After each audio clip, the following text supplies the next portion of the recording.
to do it. So people come in, I tell them, I'll sell them a secret for $2 and give them a stick. Say, yep, where's yours? Say, yep, goes back the other way.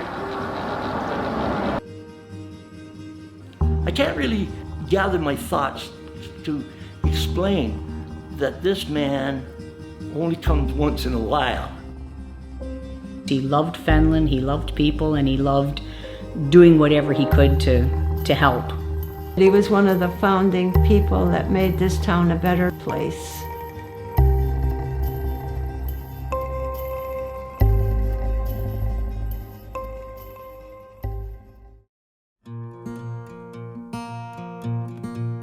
Garnet Graham had a way about him that was an attractive way.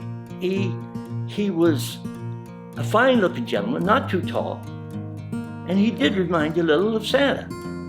And he could talk to the children, and he'd always have a way of bending towards the child, stepping back when he did it. So he wasn't approaching them. You didn't feel threatened by him. You actually wanted to go in to him. I never ever saw a child cry or get fussy around Garnet Graham. It was almost like an instant respect between an elder and the young. Garnet's appeal to children was that he didn't speak to them like they were children. He spoke to them as if they were on the same level, in a tone, in a fashion that it wasn't threatening. He was very friendly. Well, I think pretty well all kids knew Garnet Graham. He was a fixture at the beach in Fenelon Falls, and in the summertime, if you wanted some entertainment, you would go down to the beach, and sure enough, there would be Garnet with his concoctions of inventions.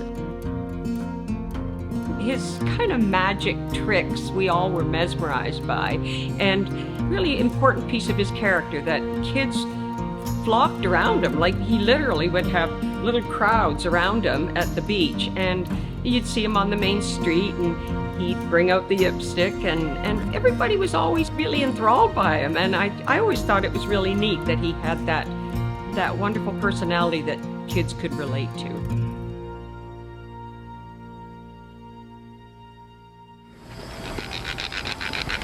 Say, yep, it goes back the other way.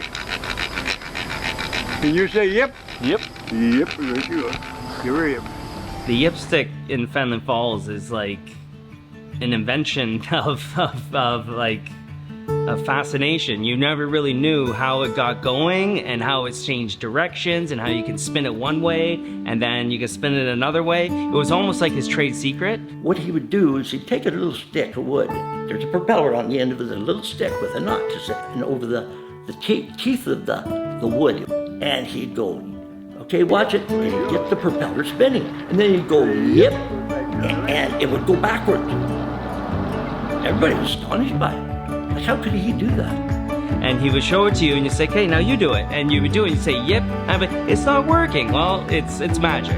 So he had the sense of the Yip Stick was magic. And we studied it, and you can do it, but it's just a trick. And it's got to do with your thought.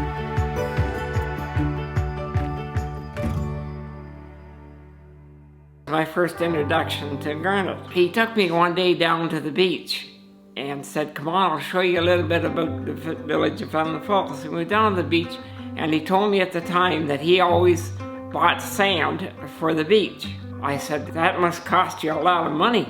He said, no. I said it wasn't that much. He said it was only $3 or $4 a load. Well, then he was telling me that he knew of the jackets, and so they'd bring down a load of sand and fill it in for me every year. To visit his garage was like walking into a little toy store almost. He had various little trinkets and wood toys. It was just fascinating being, a little kid and seeing all the wonderful things. He was just so harmless and just loved people and just wanted to spread joy with everyone. and raise money for all the things that he did around the village. I don't know how many times his Yip Stick money repainted the inside of the arena. I remember his big case that had different charities in it. And if you ever did buy a Yip Stick or any other trinkets he had, you could choose what charity he wanted to give it to. He loved playing with the kids. Like, he loved showing them how the Yip Stick worked, and his favorite was, of course, was Bobby Boo.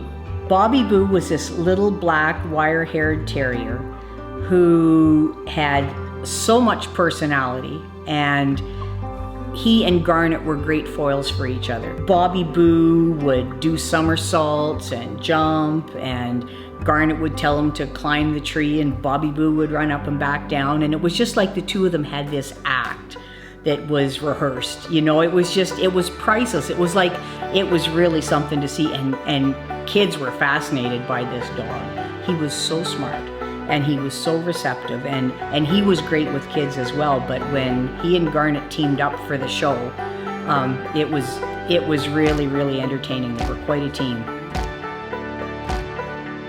In 1986, the mayor of Finland decided that the park should be named after Garnet. When they named the park after him, it just made my heart swell. It was the best thing they could have named after him, because he spent so much time down there. That's where he met so many people and, you know, acquainted them with the village and got them to know about Yip Sticks, and Bobby was doing his tricks and climbing his tree, and that really was his place.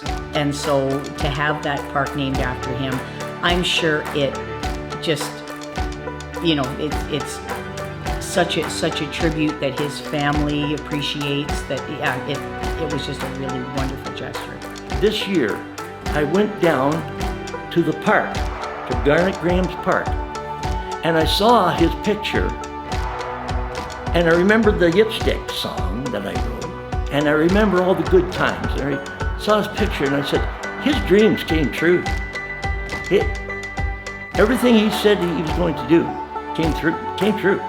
You know, he got older. He lost a few things, but he never lost Garnet Graham. We never lost Garnet. He's here today. He's here today in everything you see down there at that beach. Yep, that's what my favorite memory is.